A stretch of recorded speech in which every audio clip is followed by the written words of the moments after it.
Blackstone presents The Birth of the West, Rome, Germany, France, and the Creation of Europe in the 10th Century, by Paul Collins. This book is read by Grover Gardner. Dedication. From Maryland, with love and thanks for spending almost as much time in the 10th century as I did. Prologue. From the fury of the Northmen, Lord, deliver us. The monk must have been studying very late that night, struggling to read by the flickering light of a couple of candles. The text of Priscian of Caesarea's monumental Institutiones Grammaticae, Principles of Grammar, was in Latin but written in Irish script. Even at the best of times, reading a manuscript on Greek and Latin grammar would have been hard labor.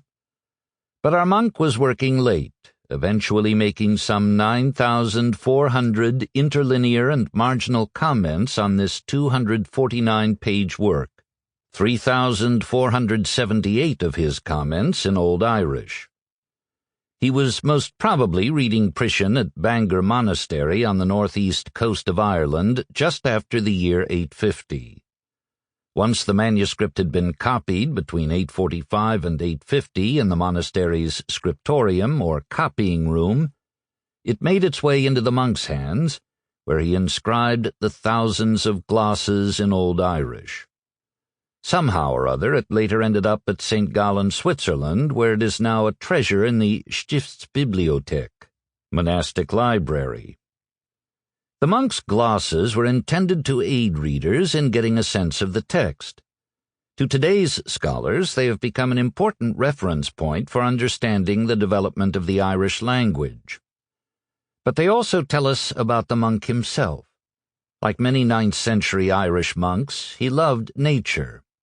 He tells us so in a gloss about spending time reading the manuscript while sitting under a greenwood tree listening to a cuckoo as it flitted from bush to bush. On this particular cold midwinter night, our monk heard something else, the howl of wind and a storm whipping up the sea and the surf crashing on a beach nearby.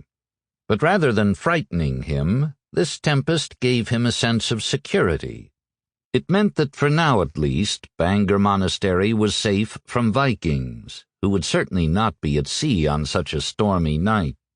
In typical Irish fashion, he confided his sense of relief to the margin of the Priscian manuscript. The bitter wind is high tonight. It lifts the white locks. Sample complete. Ready to continue?